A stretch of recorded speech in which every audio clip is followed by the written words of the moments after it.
Мүүний талаар ямар нэг ойлголттой байна уу? Байхгүй. Ямар ч ойлголттой байхгүй. Оруулж ирж байгаа орсон гэдгийг нь одоо үнэн л бол ийгүй л. Яг юу ямар үйл ажиллагаа явуулдгийг мэдэхгүй байж одоо ямар нийтээр нөх бөөгнөж хөрмөлт гэлгээл сонслос шивсэн мэдээлэл алга та. Яг үнийг техникс ойлголт байхгүй. Явж ирсэн шашны сект гоё юм байна. Манайд тийм одоо гараад нэг баахан залуучуудыг эрлээдэй гэсэн.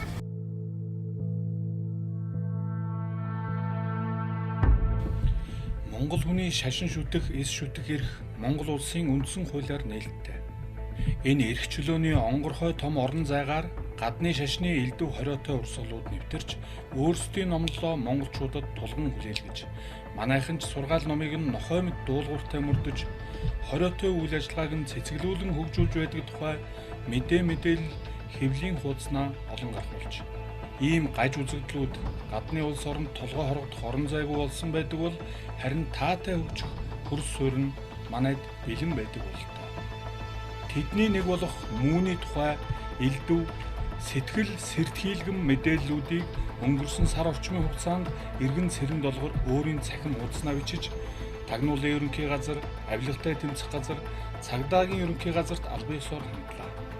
Тэр хэрээр иргэд сайн дураараа нэгдэж мүүний гаж урсгалыг эсэргүүцэж байна. Нэртэй Facebook хуудасч нээж амжсан. Мөн Монголын оюун санааны эрхчлөө нэртэй төрийн бус байгууллага байгуулж мүүний эсрэг үйл ажиллагаа явуулахаар иргэд нэгдэв. Ингэж энгийн нэг бүсгүйн эхлүүлсэн санаачлага олон нийтийн дэмжлэгийг авч үйл ажиллагаа нь эзэмшсэн ч олон иргэд үнэн бот мэдээлэл хараахан авч чадахгүй байна. Иймд цензургүй агийнхан ээлжид эрен сурвалжлах нэвтрүүлгээр энэ сэдвээр хийлээ.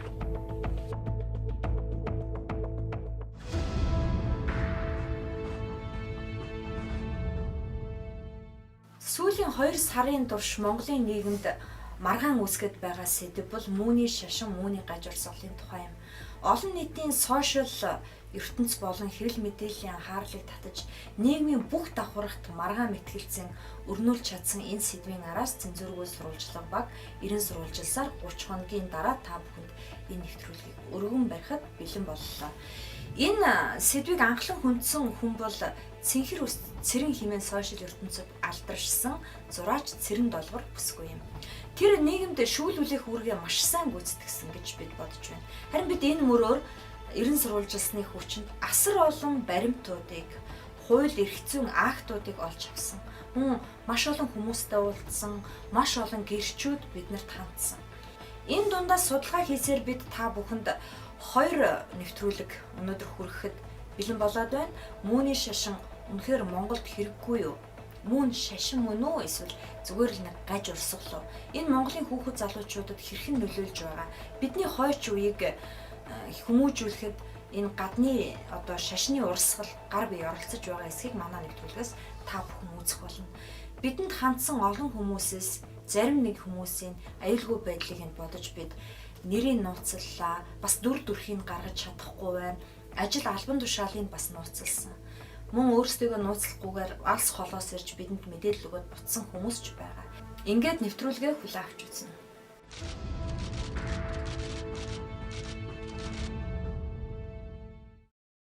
Мүүн гэдгийг зүгээр энэ бол өстой маш том сэдв. Зүгээр би олон дахин хэлж байгаа мүүн гэдэг тэр одоо байгуулгын бүтцийн тухай цэрэн зөвхөн 5% л дэлгээд байгаа тийм. Зүгээр цэрэн гэдэг хүн юу гэж үздэг вэ гэхээр мүүн гээд байгаа. Энэ одоо бүлэглийг улс төр бизнес хэрсэн энэ бүлэглийг бол зүгээр альва нэг улсын дотоод одоо үндэсний аюулгүй байдал занал хийсэн ийм хэсэг бүлэг улсууд гэж үздэг. Ерөөсөө явж үзэх юм бол цаана зүгээр л Солонгосын гаралтай нэг гэр бүл байгаа. Мүүнийх нэг үгээр тайлбарлахад одоо яг өөрөө чинь асуусан ганц үгээр хариулахад ганц үгээр хариулахад хэцүү л дээ. Ерөнхийдөө тухайн улс оронд яаж орж ирдэг вэ гэхээр мүүн маш олон шатлалтай орж ирдэг. Улс төрчдийн өргөтөх, боловсролын байгууллага руу шургуулж, боловсролын системийг эвдэх, нийгмийн хамгийн эмзэг бүлгүүд рүү тийм ээ янз бүрийн одоо буян ажил хийх, залуусын янз бүрийн сургалтаар өргөтөн татах ч гэдэг юм ингээд ийм асар том үйл ажиллагаатай цогц байгууллагын зөвхөн нэг хэсгийг л нэг ийм жоохон хэсгийг л цэрэн үнэллөө шүү дээ. Тэр нь юу гэхээр одоо мүүний байгууллагын тийм ээ одоо тэр гаж урсгалыг дэлгэрүүлдэг эсвэл тэрний түгээдэг тэр улсууд нь боловсролын яамд шургаад байна гэдэг асуудлыг. Хүний сэтгэл шууд хайрцагладаг байхгүй. Одоо жишээлбэл тэнгэрлэг зарчмал үнэн. тэнгэрлэг зарчмаас бусд нь худлаа. Яагаад худлаа болчихж байгаа юм бэ? Тэр дуналцын ертөнцийн буюу энэ бүр яг шашныхын сургаал номлоор ярих юм бол энэ ертөнц дэлхийн ертөнц чинь сатааны ертөнц байхгүй юу? Тэр сатааны ертөнц гэж яг юу хэлээд байгаа юм гэвэл яагаад би зургт үзэж болохгүй? Яагаад би ном сонин уншиж болохгүй? Яагаад би дуу хөгжим сонсож болохгүй гэхээр энэ бүх ертөнц бол нүүл ертөнцийн учраас чи энэ бүгдээс татгалзах хэрэгтэй. Тэр утгаа эцгийнхээсээ хүртэл татгалзах хэрэгтэй ч гэдэг юм уу. Тэгэхээр муунийг одоо хүмүүс өөрсдөө янз бүрээр л харж байгаа байх тийм ээ. Уншиж хүйж байгаа байх. Зүгээр миний хувьд дахин хэлэхэд энэ бол зүгээр нийгмийг салган тусгаарлагч тухайн улс орны үндэсний аюулгүй байдал занал хийсэн ийм айхтар харгас бүлэг тийм хүмүүсийн нэгдлэл гэж хэлээ.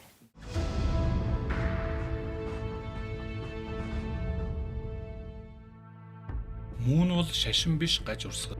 Нэвтрүүлэгт оролцсон хүмүүсийн ихэнх нь ингэж тодорхойлж байна. Монгол улсын үндсэн хуулийн 16 дугаар зүйлийн 15-д шашин шүтэх, эс шүтэх эрхтэй гэсэн заалт бий. Хэрв мүүнийг шашин гэж үзэж эсэргүүцвэл хүний эрх чөлөөг боогдуулж хууль зөрчсөн үйлдэл болох тул цензургүй багийнхан мүүн гэж чухам юу юм бэ гэдгийн учрыг олохыг зорьсон. Мүүн гэж юу вэ? Мүүн гэдэг нь нэгэн солонгос хүний нэр юм байна. Сан Мён Мүүн гэж түүний жинхэнэ нэр нь. Энэ хүн 1920 онд хойд Солонгос төрж 2012 онд 92 наснда таал төгсжээ. Тэр дайны үүмэнтэй зэрэгцсэн хорих лаграас амзулбан зугтаж өмнөд Солонгост очиж улмаар Америкийн нэгдсэн улсад суурьшиж амьдарсан байна.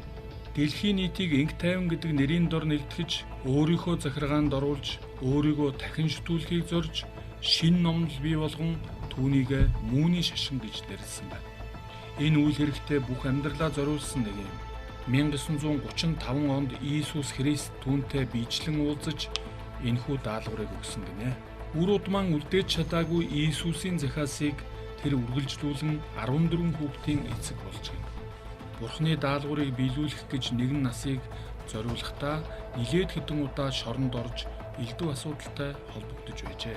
Шашны гаж буруу зан үйлийг түгээн дэлгэрүүлсэн хэрэгээр 5 удаа, хүчингийн хэрэгээр 2 удаа, татвараас зайлсхийсэн хэрэгээр 1 удаа тус ялжээ. Тухайлбал 1946 онд хойд Солонгос нийгмийн хэв журам зөрчсөн хэрэгээр 1948 онд хүчингийн хэрэгээр ял эдэлж байсан байх юм. Мөн түнчлэн бусдын хүсэл сонирхлыг боогдуулж хууль усаар хорьсон хэрэгээр 1982 онд татвараас зайлсхийсэн хуурамч хүчиг баримт үйлдсэн хэрэгээр Америкийн нэгдсэн улсын хуулиар 2 жилийн хорих ял эдэлж байжээ. Үгээр зогсохгүй ариун хайр, ариун гэр бүлийг номлогч Мөнгва 1943 онд 12 жил амьдарсан эхнэрээсээ салж өөрөөсөө 23 насаар дүү хан Хаак Жаавсгүйтэй гэрлэн түүнийг амьд дарихээр өмжилж өөрсдийгөө хүн төрлөختний жинхэнэ эцэг их хэмээн номлох болсон байна. Энэ одоо шашныг бол заримдаа шашин биш гэж үздэг. Яагаад вэ гэхээр энэ шашин одоо өвөрмөц заргаар гэдэг юм уу, иргэний байгууллага, хүмүүнлэгийн байгууллага, төрийн бус байгууллагын одоо нэрээр өөрсдийнхөө үйл ажиллагааг явуулдаг. Тэр үйл одоо байгууллагуудын цаад одоо зорилго, үзэл санаа нь болохоор Мүүний шашны номлол сургаал дээр одоо үндэслэж байдаг.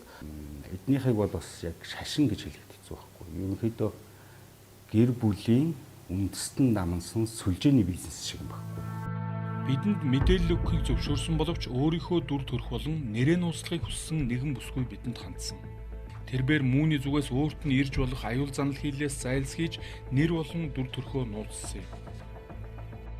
Маллал илт гарахыг бол хүсдэггүй, яад бол жоохон айдас байдаг. Ер нь бол чи гараад явсны дараа ч гэсэндээ чи ирэхгүй мө бүтэн сайнхаа үйл ажиллагаанд оролцооч гэж араас бас дууддаг. Ер нь бүр холбоо тасарчдаг учраас тэгээд ер нь бол энийг дэлгэхээс айдас байдаг. Цензургүй багт ярилцлага өгөхийг зөвшөөрсөн Балдан гомб бол мөн л Мүүнийхний өрхөнд орж сайн сайхан амьдрах, агуу болохын мөрөөдөлтөө автан хууртаж амьдралынхаа 7 жилийг тэдний дунд өнгөрөөсөн нэгэн. Гэвч тэрээр гаж буруу зүйлд уруу татагдж яваагаа мэдээд Мүүнээс гарчээ. Түүнд дарамт шахалт бас л хангалттай байсан. Гэхдээ өөр шигэ олон залуусыг энэ солонгос гэр бүлийн төлөө морь нохой мэт зүтгэж хайрын цаг хугацаагаа алдахгүй гэсэндээ сэргийлж бидэнд ярилцлага өгөхийг зөвшөөрсөн юм. Би бол өөрөө яг ингээд төөрөлдөж явж байгаа зү тэ. Надад асуудал байсан учраас өөрөө төөрөлдөд яваад орсон. Дунд нь холилдсон, хутгалдсан тэ. Үндсэн гишүүн байлаа. Тэр хөрөнгө босгодог үйл ажиллагаанд оролцдог байлаа, явдаг байлаа. Ингээд төөрөлдөд. Тэгээ төөрөлдөж явж байгаа би одоо энэ сүмийг орхисон. Энэ хөдөлгөөнийг ингээд орхисон юм уу? Яг одоо ингээд тэ над чиг төөрөлдөд явж байгаа залуус байвал яг одооноос тэ хаях хэрэгтэй, болох хэрэгтэй. Та нарт ерөөсөө айгаад ах юм байхгүй л гэж хэлмээр байгаа байхгүй. Зүгээр л орчих. Тэ төрсөн гэртээ харьцгаа. Тэр эцгийнхээ асарч хүмүүжил халамжил юу гэдэг юм те. Хайрл тэ гэр бүлдээ инэрэлтэй байцгаа. Тэ юун тэр жинхэнэ эцэг мэцгээ илэрээ явж яхаар зүгээр л гэртээ л очиод тэр ажилд хайрлаа үзүүлэл байж ах хэрэгтэй байхгүй. Жинхэнэ эцэг их гэдээ яриад байгаа хүмүүс нь одоо бид нарыг тэг харж байгаа.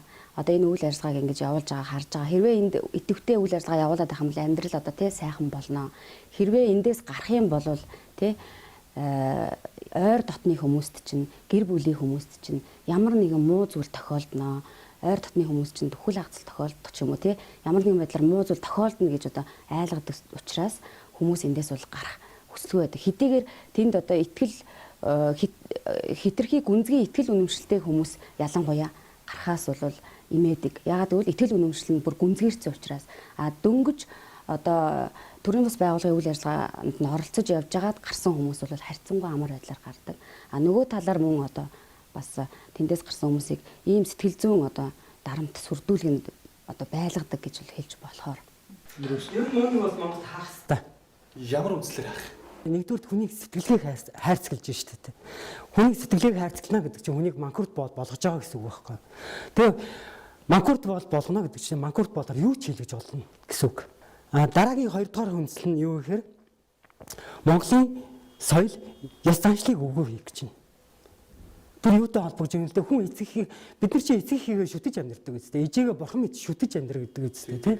Гэтэл жинхэнэ эцэг болоод тий миний төрөөс эцэг хүн биш болчихж байгаа байхгүй. Эцэг минь биш болчихж байгаа байхгүй. Тэгээ нөгөө амьдрах хайрлах сэтгэлгээ маань байхгүй болж шин. Энэ бол аюултай том одоо юу гэдэг юм бүр байж боломжгүй зүйл шалтгаан болж байгаа байхгүй. 3 дугаарт нь хүн өөрийнхөө хүслээр хайрлт дурлах хэрэггүй болж шин. Өөргөө хайрсан хүнийг өөрөө сонгоод тэ өөрөө хайрлаад хүний хайр сэтгэлийг хүртэл ингээд тэ боомлж ийн гэсэн үг байхгүй.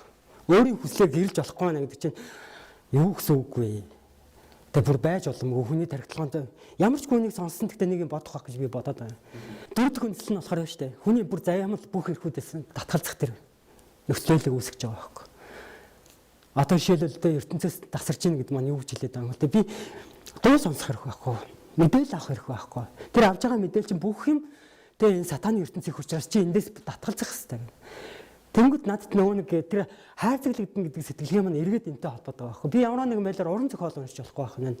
Би Петр Ильич Чайковскийн хөгжмийг сонсож болохгүй байх нь. Ягаад гэвэл тэр хүн чинь уналтын ертөнцийн хүчраас ч гэдэг юм уу те.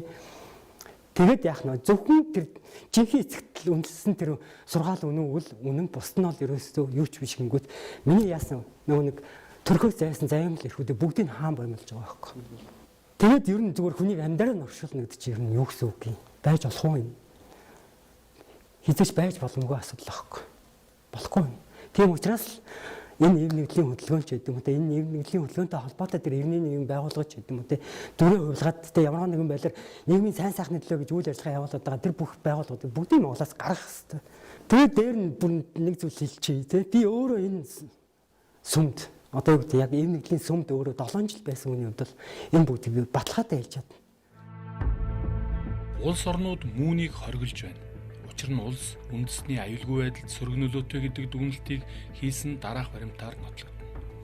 2016 оны 2 дугаар сарын 8-ны өдөр Киргиз улсын шүүх мүүний шашныг эв нэгдлийн сүмийн үйл ажиллагааг уламжилт шашны эсрэг суртал ухуулга явуулж үндэсний аюулгүй байдлыг алдагдуулж болзошгүй гэж үзэн хориглов.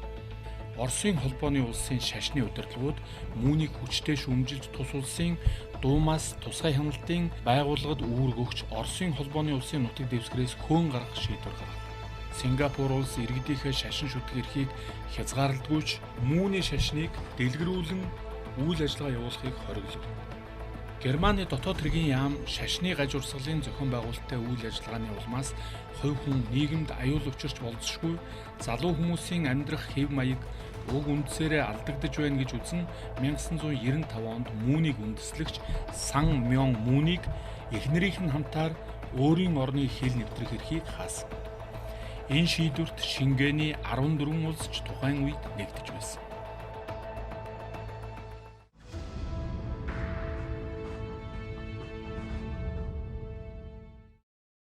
Тэгэхээр та гаж урсгал гэдэг байна л. Яг юуг нь гаж урсгал гэдэг. Юуг нь яг гаж гэдэг. За гаж гэдэг дээр би 3хан жишээ хэлье. Өнөөдөр насанд хүрээгүй Монголын иргэдийг тийм ээ янз бүрийн сайхан бүлгэм дугуулуудаар уруу татаад аваачаад сургалтанд сургаж байгаа нэрээр цуслан даваачаад тэдгээр хүүхдүүдийг эцэг эхийн хараа хяналтгүйгээр одоо оршуулах ёслол хийж байна. Өөрөөр хэлбэл нүх хугацсан, ас бэлтцсэн тэднэр хамгийн амьдралдаа өнөөдөр чиний амьдралын эцсийн өдрөө гэдэг үгийг гэрээслэл гэрч одоо бичүүлээ. Тэгээд оршуулж байна. Энэ хэвэн юм уу? Намайг үзэж байгаа бүх хүн энэ хэвийн үзэгдлээ гэдгийг асуух. Хоёрдугаар хүнд өнөөдөр эмэгтэйчүүдийг гэр бүлтэй болгох, эр байна уу, им байх намаа авахгүй. Зүгээр энэ хин нэг тийм ээ гэр бүлтэй болгох нэрээр мүүн эцэг зааж байгаа гэд хүмүүсийг одоо өгсөн хүнтэй суулгаж өгсөн хүнтэй гэр бүл болгох тухай яриад шүү дээ. Энэ хэвийн үзэгдэл үү? Гуравдугаарт ерөөсөө бид нэр хизээнээсээ тийм ээ Монгол хүн эцэг эхээ гэж дээдлж ирж байсан ард юм. Аав ээжигээ өвөө эмээгээ гэж тийм ээ шүтэж ирсэн ард юм. Өнөөдөр бид нар энэ үндэсний уламжлал нь алдагдаад одоо аав ээжигээ шүтэх биш харин тэр мүүн гэж хүнийг шүтэх болж эхэлж байна. Аав ээжигээ бүр үзэн ядтал нь энэ одоо тархинд нь сууж штэ. Тэгэхээр энэ хэвийн асуудлуудыг би асуух. Эцэг эхээсээ татгалсан гэдэг яагаад бол намайг төрөөсөө эцэг хүн шууд нүгэлт хүн болчихж байгаа. Нүгэлт хүмүүсийн үр удам болж байгаа учраас түрүүний нөгөө дахин сэргэлттэй холбоотой ойлголтоор бол би яагаад дахин төрчихөө гэдэг маань нөгөө төрөөсөө эцэг эхээсээ татгалзаад тэдний чинь дахин сэргээхийн тулд би одоо авралын үйл ажиллагаанд оролцсон яваад байгаа. Тэднээс татгалзнаа гэдэг маань хэрвээ би тэднийг сүмд оруулж ирч чадахгүй бол тэдгээр хүмүүс нүгэлтэйгээ хэврээ үлднэ. Тэгэхээр яах нь тэр хүмүүстэй бол биш би жинхэнэ эцгийг даах хэрэгтэй болчихж байна. Тэгэхээр нөгөө сан мян мөнтэй хагчаа хам мөн гэдэг хүмүүс ч болохоор жинхэнэ эцэг болоод миний эцэг бол одоо юу гэдэг эцэг болчихж байгаа. Тэгээд тэр хүмүүс өвдлөө хавдлаа зовлоо шаналлаа гэхэд бол би энд мөргөл үлдээ залбираа сууж яхах нь чухал болохоос шүү дээ би тэднэрт очиж одоо юу гэдэг тэднийг очиж асарч тайглах одоо юу гэдэг те нөгөө элбэрэлт өрөө хүүхдийнхээ одоо юу гэдэг аш тосыг үзүүлэх ямар ч тийм боломжгүй болчихж байгаа байхгүй. Шил 1997 онд манай ээж нас орж ирсэн. Тэгээд гэтэл манай ээж өвчтэй байсан уу гэж байсан. Тэгэхэд би тэнд хамгийн харамсалтай юм одоо юу гэх би тэнэг царайлаад бурхны авралын үйл ажиллагааны төлөвлөгөөд ээжигээ асрахгүй гэртний орхиод явж байсан тохиолдол байж л байдаг. Тэгж яхад би ээжтэйгээ уулзах чадахгүй өөр газар өөр хүний хүүхд тасраад байж аршин. Хүн чинь нөгөө нэг болж игэл бай төрөөсөө эцэг ихээ толгойн төсчихсэн гэж бодож явдаг хүн чинь тэг төсч чадаагүй да харамсал явж л байгаа байхгүй. Энэ бол миний хувьд бол аюу харамсалтай.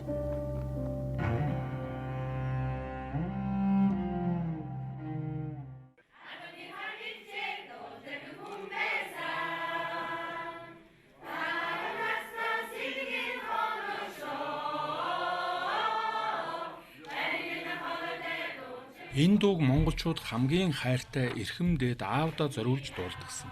Гэтэл төрсөн аав ээжийг нь үүсгэж буй нэгэн солонгос өвгөнд зориулж дуулж байгаа монгол хүмүүсийг та нар харж байна. Тэгвэл ийм шүтэгдэж залуусын тарих зүрхийг өөртөө татсан мүүн гуайн дэлхийн нийтэд хөдөлгөөн төлбөрөөр мөнгө босгож татвараас зайлсхийдэг гэдгээрээ алдарсан гаж зуршилтай нэгэн гэж тодорхойлогддог юм байна. Тэрч бүхэл төрсөн хүүгийнхээ найз охиныг нь өгсөн хүүтэйгээ гэрлүүлсэн нэгэн билээ. Түүний бэр, том хүү бас төрсөн охин нь мүүний гаж явдлыг хүлээн зөвшөөрдөггүй гэдгээ дэлхийн нийтэд зарласан. Энэ бичлэгүүдийг та бүхэн интернетээс үзэж болно. Монгол залуусын тарих хэрхэн яаж угаагдахаараа амин хайртай аавдаа зориулсан дууга төрийн далбаатайгаа хамт бүхэлдсэн байж ийм дуулна вэ. Хордог шалтгаан нь бол хувь хүнийг гэр бүл хамт олон нийгмээс нь тусгаарладаг цорын ганц үзүүлэлтээр хязгаарладаг байхгүй. Ямар ч хүний эрх байхгүй. Тэгвэл үг дууг зайлуулаад одоо яадаг башин байлгын тарахтар няцтай харуул тас. Хорх хэрэгтэй. Яахлаар ингэж юм болгонд хүний эрх мэл гэж гачиг юм гэж. Энд чинь үзэл суртал байхгүй. Энэ өөрөө шашин биш. Калт байхгүй юу? Олон оронд хориглогдож байна. Европын албаны улсуудад бол энэ тухай асуудлыг ярилцж байна. Кыргызстан улс шууд бүр шүүхийн шийдвэрээр энийг хориглолцлоо. Тэ? Өмнө Солонгост бол энэ шашны тухай ярих юм бол бүр хориотой зүйл. Тэгвэл солонгочууд өөрсдөө хүлээмжшүүлдэг. Тэгээ нэг аюул нь байна. Хамгийн том аюул нь ерөнхийдөө солонгос яс заншил. Бид нар солонгос гана зөндөө үзсэн шүү дээ. Солонгочууд эцэгтэй яаж ясалж мөрөгдөг вүлээ. Яг л тэр яс заншлаар тэр жинхэнэ эцгийн өмнө монголчууд мөргөөд залбираа сууж идэг байхгүй. Гэтэл бид нар чинь ямар яс заншилтай ард түмэн мэлээ гэдэг бас бодох хэрэгтэй. Бид нар өөрсдийн гэсэн хэлтэй. Тэгээ нэг аюул нь те. Нэг бурхны дор нэг үндэстэн байх хэрэгтэй. Нэг хэл соёл заншил байх хэрэгтэй гэдэг ингээд номлоод идэх байхгүй. Мүүн буюу нөгөө жинхэнэ эцэг их бол таны жинхэнэ юунд нийгэм бэлтгэж өгнө гэсэн. Энэ номлол сургаал нь бол энэ нөгөө үндэсний аюулгүй байдал, эв нэгдэл гэсэн энэ юутай бол зөрчилдөд байгаа. Монгол соёл иргэншлийн аюулгүй байдал гэж байгаа. Монгол нүүдлийн одоо соёл иргэншилтэй уламжлалт одоо ахс ихсээ хөндлөлтэй гэр бүл аав ээжийнхаа ном сургаалыг сонсдог. Гэтэл тэр одоо ёсыг өгөөсгээд тэгээд жинхэнэ өөрийнхөө нөгөө шашны номлогч гэдэг юм уу жинхэнэ эцэг эхийн ном сургаалыг даах гэсэн ийм заалтууд байж байгаа. Энэ дээр хүн ам удмын сангийн аюулгүй байдал гэдэг. Тэгэхээр Монгол бол одоо гэр бүлийн байдал, гэр бүл төлөвлөлт гэдэг одоо тий улс орны тусгай тийм бодлогоор ирж идэг гэр бүлийн хуультай юм ус. Гэтэл тэр одоо шашны зан үйл байгууллага дээр бол Монгол хүн бол гадны одоо иргэдтэй одоо хуулиулахыг бүр зохион байгуулалтаагаар ингээд зохион байгуулж хийж байгаа. Энэ бас нэг одоо юутай зөрчилж байгаа. Энэ хуулийн заалттай зөрчилж байгаа. 89 онд Европын холбоо тогтоол гаргаад Монголын шашныг дэмжихгүй байх одоо аливаа үйл ажиллагааг хариулсан тогтоол гаргаад Европын холбоо бүхлээрээ хариулж. Оросын холбооны улс бол ингээд нөгөө хотуудаараа тогтоол гаргаад баг бүрэн хариулсан. За манайтай адилхан жишээг бол Киргиз нэг хэсэг манайтай адилхан манагтаж авч явсан. Бас хариулсан. Ядад бол бүр хавтуулахгүй. Гэх мэт чинь ингээд шахан зайлуулж байгаа. Одоо манайх л үлдээд байгаа байхгүй. Тэнгээр хамгийн гол.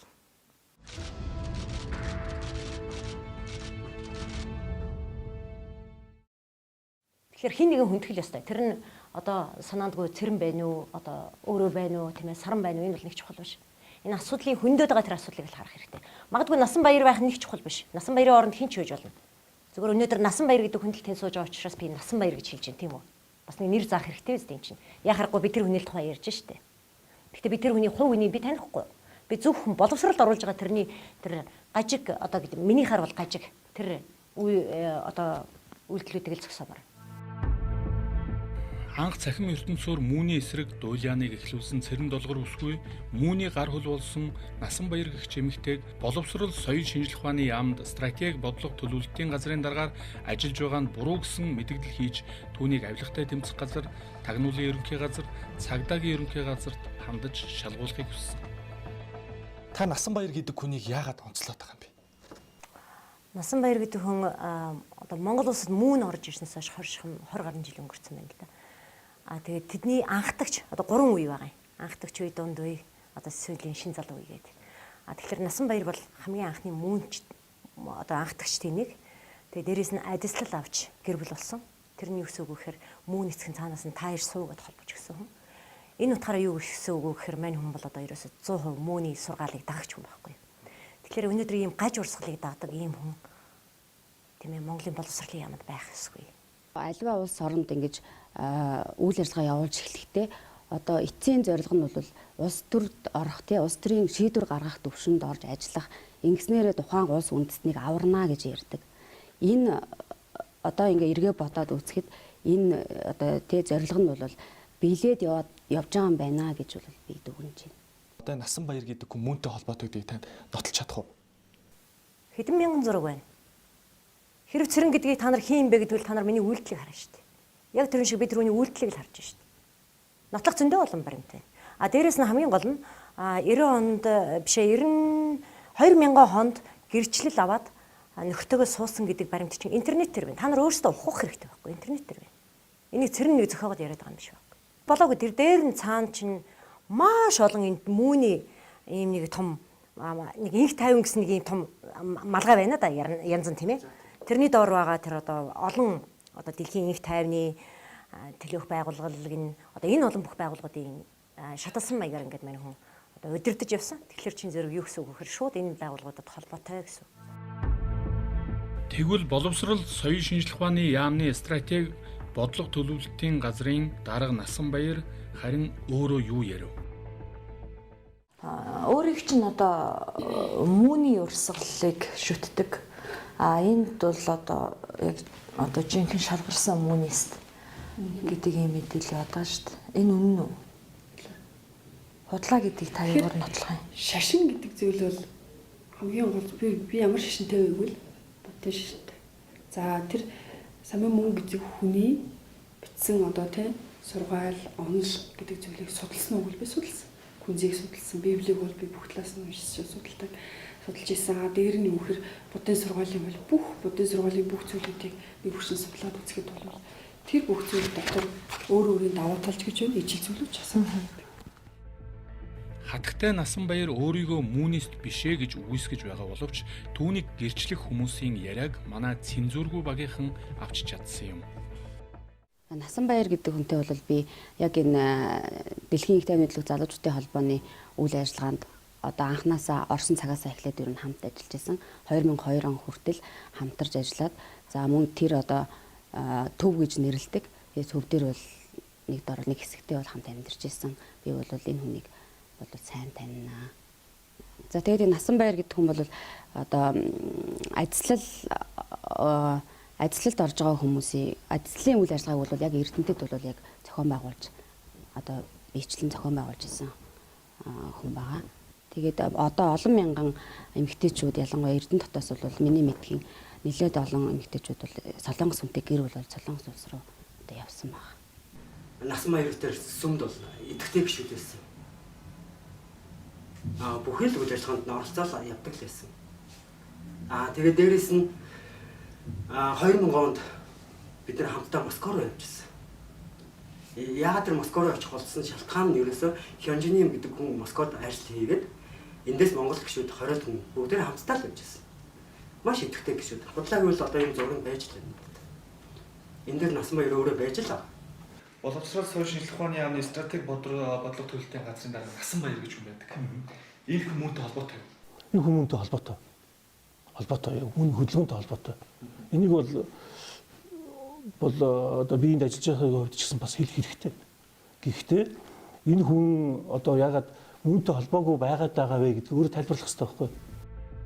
Нэвтрүүлгийн явцад бид нэгэн сонирхолтой зүйлийг олж мэдлээ. Манай нэвтрүүлэгт сайн дураараа ирж ярилцлага өгсөн Альмаа багшийг Насанбаяр урд өмнө дарамтлаж байсан байх юм.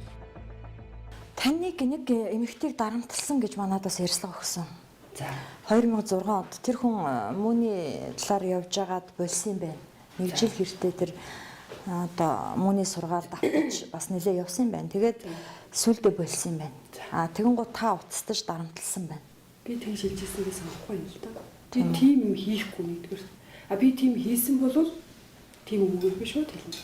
За Насанбаяр гэдэг хүн өөрөө над руу 2006 оны үед би 2002 онд гарсан. 2006 оны үед одоо ярьсан. За тэр үед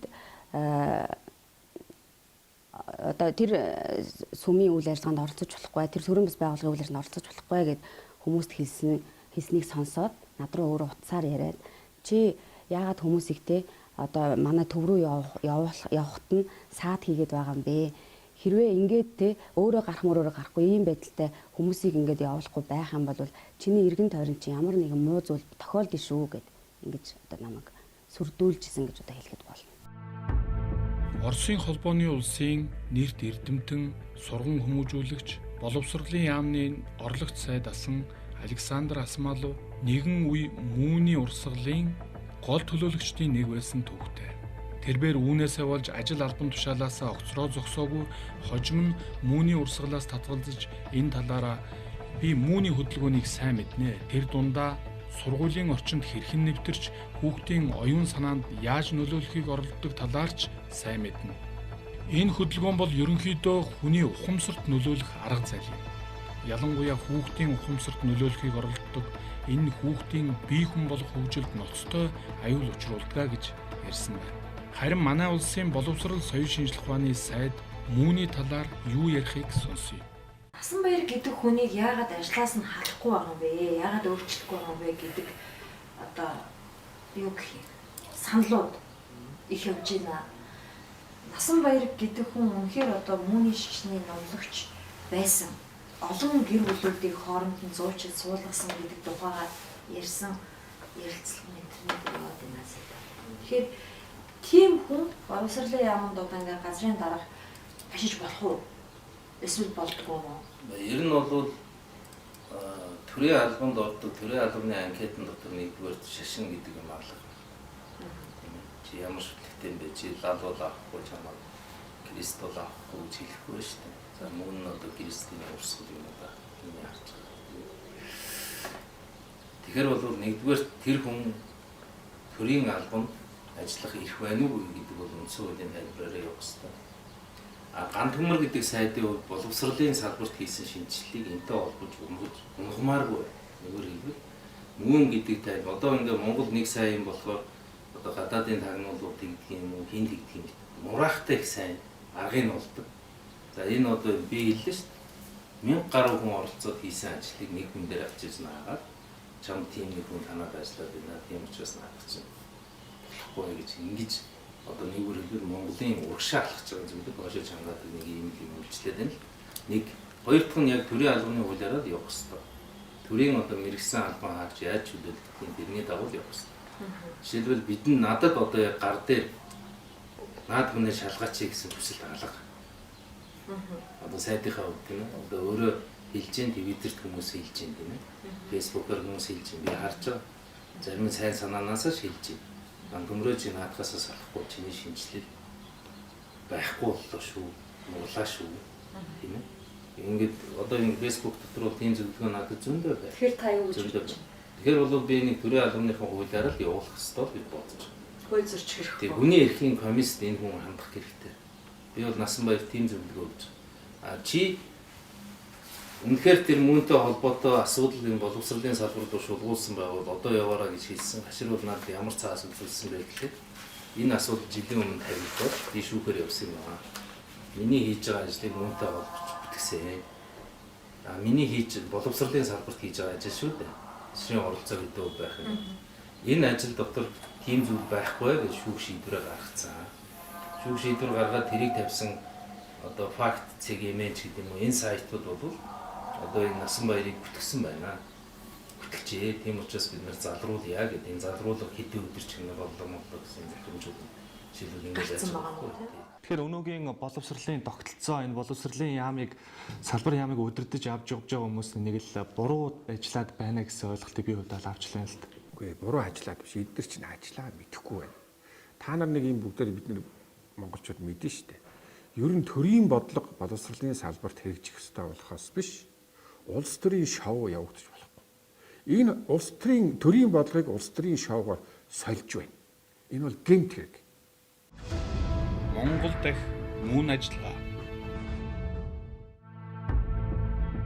Манай цензургүй баг Монгол дахь мүүний байгууллагуудын талаар хангалттай эрен сурвалжилсан. Монголд мүүнийг их тодтолтой төрийн бус байгууллагууд нэлээд олон байна. Мөн Солонгосын 100% хөрөнгө оруулалттай байгуулагдсан компаниуд ч байна. Одоогоор Монголд хамгийн их хөрөнгийг эзэмшиж байгаа толгой компани East Garden HKK. Энэ компани толгой компани нь өмнөд Солонгос улсын Сөүл хотын Мампудунд байрлах Хан Мон Габел хэмээх компани байх бөгөөд эзэмшигч нь Солонгос улсын иргэн Кан Сон Сан, Шин Дун Ман, ИТ Хүү хэмээх 3 хүн байна.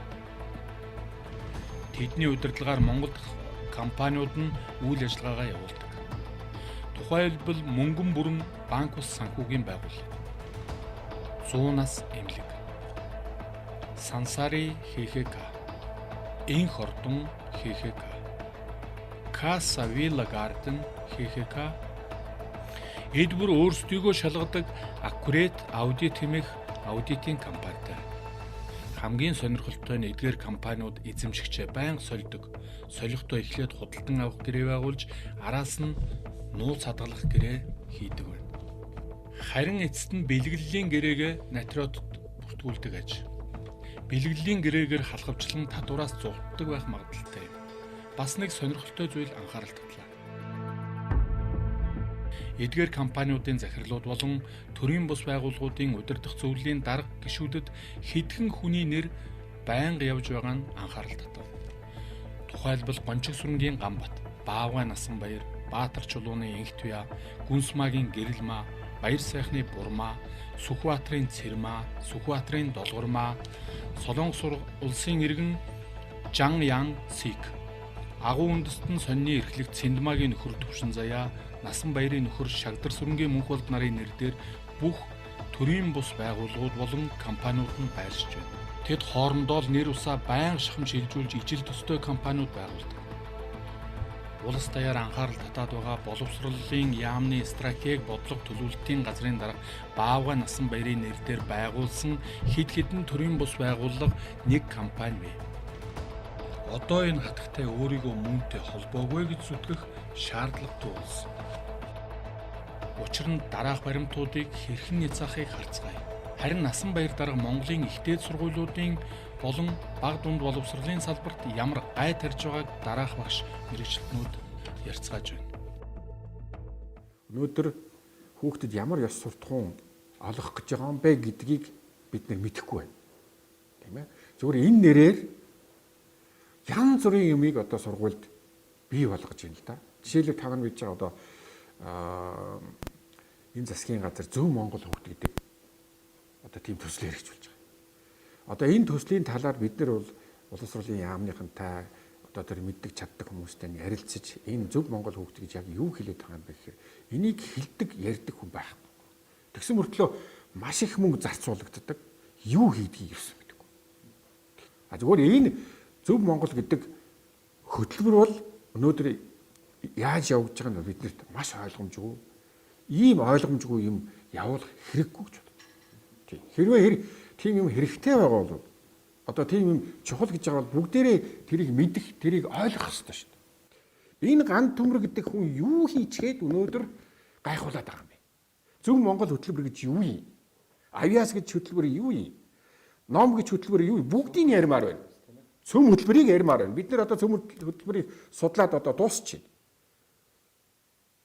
Энэ яг ингээд тулаад үзэх юм бол энд үнэхээр одоо аимшигтай ажил явагдаж байна. Төрийн мөнгөөр тоглож байна. 10 жилийн хичээл одоо орж эхэлж байгаа байхгүй их сургуульд.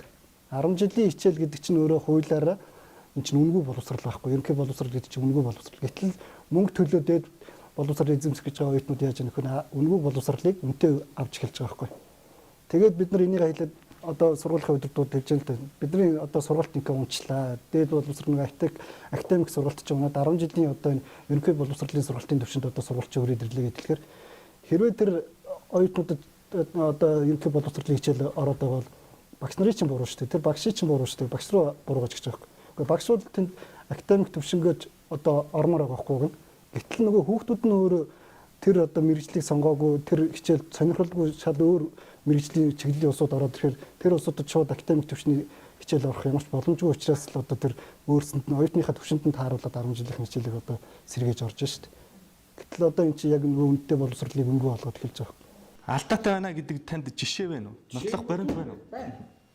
Даавал сайхан дэлгэрүүлээ ярилцъя л да. За одоо жишээлбэл 1-р анги иргэний боловсролын хичээлийн 2 3 4 5-ын өөрийн чинь түрүүн дээр ёс суртахууны асуудал явагддаг хичээлүүд нь энэ байж байна. За энэ дотор жишээлбэл хүүхдүүдийг ёс суртахуунтай болгох янз бүрийн одоо зорилгоор янз бүрийн текст ингээд бичсэн байгаа юм л да. Жишээлбэл үннээр явбал өхөр тэргээр туулааг үзнэ гэсэн. За энэ одоо ардын уламжлалтай юм үгийг энэ дээр яаж одоо гаргаж ийн вэ гэхээр нэг хүн үннээр явсараад өхөр тэргээр ингээд туулаа ингээд очиод дайраад алчихсан байна. За ийм л ядуу текстүүд энэгээр дүүрсэн хаанаас хэн зохиосон юм бүү мэд Энд бол тэгээ алдаа малдаа тэр агуулга мангуулгаас бүр замбраа байхгүй. Бид нар дээд боловсролыг яаж энэ оюутнууд ч олох юм бэ? Яаж мэрэгжилтэй бэлтгэх юм бэ гэхээр ерөнхийдөө одоо яамаас юу гэж хэлж байгаа нөхөр одоо бид нар мэрэгжилтэн бэлтгэхгүй. Бид нар бол боловсролтой хүн бэлтэнэ гэж байгаа байхгүй. Боловсролтой хүн. Яагаад тэгэхээр боловсролтой хүн бол дэлхийд гараад өөрийнхөө өссөн чиглэлээр одоо нарийн мэрэгчлийнхаа дахиад сураад ч юм цаашаа яваад ингээд ажиллаа ингэж байгаа. Ер нь бол дэлхийн нийтээр тийм хандлага байгаа. Гэхдээ Монголын хувьд энэ загварыг шууд буулгах гэхээр Монгол бол өөрөө цөөхөн хүн амтай. Ажлын байрны оронтой одоо ихэнх нь одоо эдийн засаг хууль одоо олон улсын харилцаагаар ингээд мэрэгжилтэн гараад ирвэл яг гол одоо ажлын байрууд дээр нарийн мэрэгжлийн ажлын байр дээр ямар улсууд ажиллах юм бэ гэдэг асуудал гарч ирж байгаа юм. Гэтэл энэ чинь Монгол улс өөрөө бодлогоороо Монгол улсын одоо боловсролын яам бодлогоор өөрөө бид нар ийм мэрэгжилтийг бэлтгэх ёстой гэдэг энийг одоо хатуу барьж одоо сайн одоо мэрэгжилтийг бэлтгэхгүйгээр зүгээр л хавтгаар улсын бид нар дээд боловсрол олгож ийн гэл одоо хүн өссөн мэрэгчлэрээ сурна гэл одоо айл хөнгөн ч юм уу те одоо хэлээрээ ч юм уу эсвэл эдийн засаг одоо хуулиараа ч юм уу баахан мэрэгжилтэн бэлдээд байна л да. Гэтэл энэ ажлын байран дээр гараад бид нар нэг гологдоод байна шүү дээ. Бид нар одоо өссөн тэр хүүхдүүд ерөнхий боловсролын хичээл заагаад ирэхээр чи эндээс ямар хүн одоо гарч ирэх үү. Тэгэхээр ажлын байранд бүр хуучин гологдож одоо гологдоод байгаа ус ч бүр дахиад гологдсон шүү дээ. Насан баяр нь өнөө гант мөрөнд ажил хийсэн гэж би үзэхгүй юус. Би одоо олон удаа ажил хэрэг санал тавьсан. Би бичиг бичсэн. Монгол хэлээ одоо хөгжүүлэхэд ийм чухал асуудал байна. Уран зохиол одоо өчнөөн чиглэлээр би бичиг явуулсан. Хариу өгөхгүй. Энэ чинь ард түмнийхээ төлөө ажиллаж байгаа шүү дээ. Эерэг сөрөг мэдээллийг тэгштгэх зорилгоор мүүнийг өмгөөлж магтаж ярих гишүүдээс нь яриа авахыг хүссэн ч үр дүн төдийл сайн гараагүй юм. Бидэнд байгаа мэдээллээр бол мүүний урсгалыг Монголд хамгийн анхлан оруулж ирсэн хүн бол Япон улсын иргэн Мацумото сан. Энэ эрхэм Монголын улс төрчдийг өөрийн тал татдгаараа алдартай хэмээн түүний жолооч болон ойр дотн байсан нэгэн хүн мэдээлэл дамжуулсан. Гэвч их сурвалжаа хамгаалах эрхийнхээ дагуу бид түүний нэр усыг зарлахгүй байхаар шийдлээ. Мүүний урсгалд манай улс төрчид олонний танил хүмүүс нилээд оролцсон бөгөөд хэн шагнал авч хамаг зардлаа даалган өмнө солонгосоор зугаалсан талаарч дэлгэрэнгүй баримтыг гаргаж өгсөн билээ. Харин энэ удаа 2005 онд Элбэгдоржийн засгийн газрын урилгаар сан мүүн гэргийн хамт Монголд альчилжээ. Түүний талархам дэмждэг монголчуудын урилгаар үлсэж ирээд Монголд одоо анх удаага өөрийнхөө үзэл бодлыг тайлбарлаж лекц уншиж байгаа. Энэ арга хэмжээнд бол энэ хүн бол олон удаа урт хугацааны олон арга хэмжээг олон улсад Америк, Солонгос, Япон зохион байгуулж ирсэн. Энэ олон арга хэмжээнд бол Монголын одоо төр зэсэгт ажиллаж өндөр алба бичижсэн хүмүүс улсын хурлын гишүүд бол өргөнөөр оролцож ирсэн. Энэхүү хөтөлбөрийн үеэр ертөнцийн дахны их тайвны холбооны дарга Чон Хуан Квак, доктор Сам Мүүн болон энд хүрэлцэн ирсэн хүндэт зочдтой хүндэтгэл үзүүлсэн. Тус холбооны хүндэт шагнал болох манлайл ба сайн засаглал одонгоор улсын хурлын гишүүн идэвхтэн баяр цогт нарыг шагналаа.